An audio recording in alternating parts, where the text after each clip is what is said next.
I went all in on FPV for 90 days to answer one question. Is this actually worth it? But my drone's stuck up here. Great. It's pretty trash, but I think it'll work. Woo. Oh, we got it. And I don't just mean our drone's cool. Just found this dude, Oscar Liang. Because obviously, yes, they are. He has an article for literally everything. I mean, is it worth the money, the research, the crashing, the repairing, and for me, the constant feeling that everybody online knows that I have no idea what I'm doing?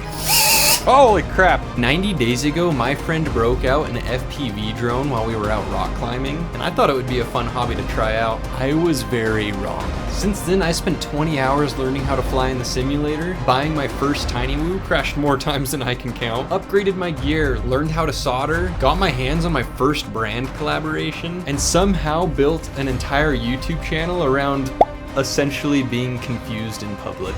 The weirdest thing though is that the hardest part of flying FPV is not anywhere close to what I thought it was going to be. So by the end of the video, I want to answer the question that I wish I had answered when I started FPV. If I had to go back to day one, would I still pick up that radio controller? This all started at a really weird time in my life. Let's flash back a few months. I was just graduating university and moving into the full-time work part of my life, and I suddenly had this overwhelming feeling of, okay, what do I do now? What's next? Now what? For years of my life, school gave me that next thing to work towards. Once I reached that end goal of graduating, I realized I still wanted to keep learning, something that feels exciting outside of work. I've always loved a good cinematic shot, where it makes a normal place feel unreal. So FPV drones were something that came across my social media feed semi-often. It felt like a distant hobby that those people do. I'm not involved in that. That's their thing. But then one day I was out rock climbing with a group of friends, and one of them, Jackson, had an FPV drone with him. And he was ripping that thing around, dude. It was so fun to watch. He had an external monitor where we could see what he was seeing, and I was absolutely losing my mind. It was the coolest thing I'd ever seen in my life. And at that moment, I knew I had to try it. The moment I got home from that climbing trip, I started researching. Time to get our first drone. Oh, and that was my first mistake. Because I thought FPV drones had 3 steps. Buy the drone, fly the drone, get dope footage. But instead, I found out there was a lot more than I had anticipated. What am I looking at? Oh, and we're talking about radio controllers, goggles, batteries, chargers, analog, digital, ELRS, Betaflight. What the freak is Betaflight? I don't know. And probably like a million other things that I'd never heard of in my entire life. But coincidentally, this led me right into the hands of my guardian angels, Joshua Bardwell and Oscar Liang. Okay, just found this dude, Oscar Liang. He has an article for literally everything. The best tiny whoops and accessories. It answers every single question. Knowing nothing about FPV, this felt like striking an absolute gold mine. So at this point, after hours of watching Joshua Bardwell recommendations and reading through Oscar Liang's articles, I thought the hardest part was over. That comes back to bite me later. Because unfortunately, buying the drone is not the hardest part. My radio controller was delivered about 3 weeks before the rest of my FPV setup arrived. So I did what everybody recommends and I started in the simulator. And honestly, this is where FPV lost me. I love trying new things, but I have this really bad habit where if I'm not immediately good at something, I just drop it and move on. That's been me with kendamas. All right, my only trick.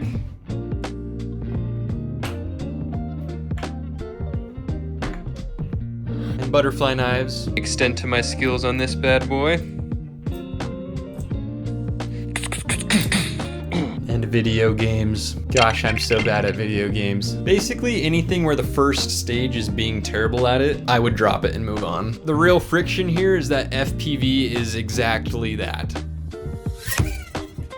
In the simulator, I couldn't even fly through a doorway for like 5 hours. My brain knew exactly what I wanted that stupid drone to do, but my dang thumbs were off in their own worlds, not working together. I knew in the back of my mind, I just needed to keep going.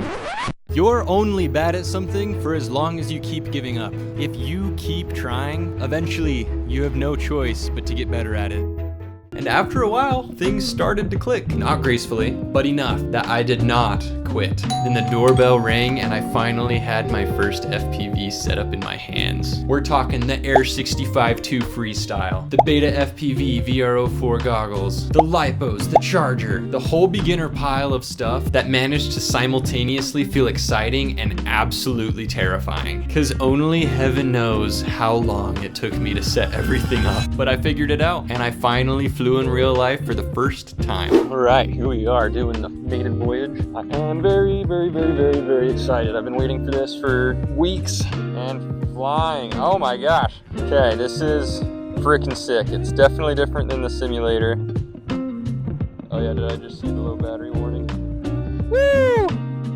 This is probably the funnest thing I've ever done in my life. I'm not even gonna lie. And that first real flight was when I realized FPV was not a normal hobby. It felt insane. Now at this point, I could have kept flying quietly and just kept getting better, but instead I decided to do something that I've always been scared of, and that was making videos about it. Just dropped my first YouTube video. It's pretty crappy, but it is about my first 20 hours in the FPV simulator. And no, not just videos of me flying, but videos about what I was learning along the way, which is kind of ridiculous because at this point, I had no idea what was happening. I still don't know what's happening. One of the first examples of this is when I made a short form video attempting to upgrade the stock antenna on the For analog goggles with an omnidirectional antenna. All right, here we are in a wide open space.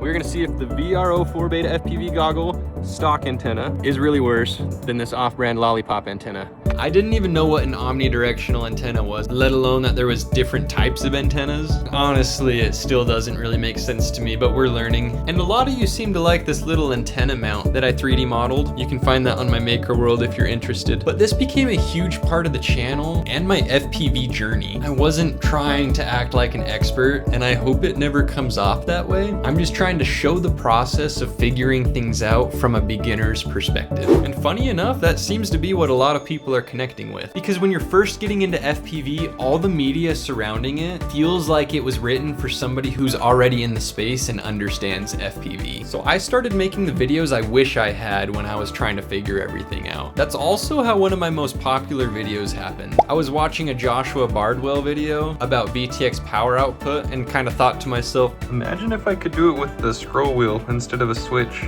and after an entire evening of figuring it out, I made a short form video on exactly how to do it, and a lot of people liked it, so I made a long form version and posted it on YouTube as well. It was such a specific little thing, but I had just learned how to do it and was stoked on it, and there's gotta be at least one other person that would think that's cool, so I posted it. And FPV is so interesting. There's so many little problems that when somebody has the same problem and you can find a video about it, it feels like it was sent from heaven. It makes everything so much simpler. This is about the time I realized that being a beginner in the space was not a bad thing for my content. It's actually kind of turned into the whole point. But eventually, some people figure it out sooner than others. This canopy is destroyed, holy crap.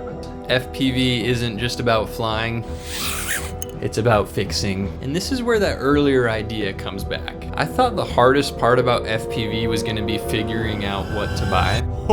I was very wrong. The hard part was realizing I had to become my own tiny mechanic. This one's not spinning at all, it stutters. I did not feel qualified to share repair videos. I still don't feel qualified to share repair videos or give any advice, but I decided if I was gonna document about my journey learning FPV, that should include the bad parts too. And somehow that's become some of the funnest parts of FPV. At one point in the middle of a flight, one of my tinywhoop motors just stopped spinning. And apparently when your motor stops spinning, a lot of people just end up throwing it into a junk drawer. But being so new to FPV, I didn't even think of that as an option. So instead, I took it apart. I cleaned it out, put it back together, and I was back in the air in no time. It actually took a long time. But I made a video about it. It ended up helping a lot of people, which was really cool. Then came soldering. Oh gosh, oh goodness. Oh, that was a terrible idea. I'd never soldered in my life, so I learned how to solder on a practice board first, and then I hopped into my first soldering project, which was direct soldering the motor wires on my Air 65-2 Freestyle. So there's motor number one all soldered up. I'm I don't know. This was my first project where I felt like I was crossing a bridge from a hopeless bro that just has a drone into a bro that has a drone and can also fix it when it breaks. And that is a dangerous realization to have, because once you realize you can fix stuff, you also start thinking you can build stuff. Remember that for later. So I've already been mentioning it, but the other thing about FPV is I didn't realize it was going to become two hobbies at the same time. Actually flying FPV and learning how to explain what I was learning. Whenever anything happens, I make a video about it. I crash my drone, the motor doesn't spin. I go home, take it apart, make a video about it, edit it, post it. So this whole channel has become like an exact live track of my FPV progression. And honestly, I'm super grateful that you guys have enjoyed following along with that. I know I'm a small creator, but I've gotten countless comments and DMs from people saying I helped them finally get their first FPV setup or learned how to fix something on their drone that was broken. That has been the coolest part of this whole thing. Holy crap. But this strong FPV community has made this experience feel so different and so awesome. And that's how the FPV setup for Dummies by a Dummy series started. The whole idea of it is I am not an expert, but I remember exactly what confused me when I was getting into FPV. So let's go through it together. Oh gosh, and that is when FPV started taking over way more of my life than I expected. But adding on this flying, filming, editing, researching, replying to comments and DMs, testing out new gear, making thumbnails, planning out videos. All of this is happening around an already very busy schedule. Then Beta FPV reached out to me. They sent me the Meteor 75 Pro kit, which was my very first big collab. This was a crazy moment to take a step back and look upon, cause wait, 90 days ago I didn't think I was ever even gonna fly an FPV drone. That moment is when the question changed for me. It's not, is FPV worth the money? It was, is FPV worth the time? Because at the end, that's what it's costing me. I got into FPV because I wanted cinematic drone shots. And 90 days later, I haven't even touched a cinematic drone. I'm still flying tinywhoops. I'm still crashing. I'm still fixing things. I'm still making videos where I learned something and I hope it helps you. But that's kind of the reason I like it. FPV is totally worth it if you're okay with it being completely inconvenient. It's expensive and it's confusing and it's frustrating. So the hardest part of FPV isn't flying, and it's not even trying to fix it. The hardest part about FPV was making time for something that I suddenly care way more about than I ever expected. So after 90 days of flying FPV, I'm building my first 3.5-inch drone from scratch. Knowing what I know now, if I had to go back to day one and decide if I wanted to start my FPV journey, I would say yeah.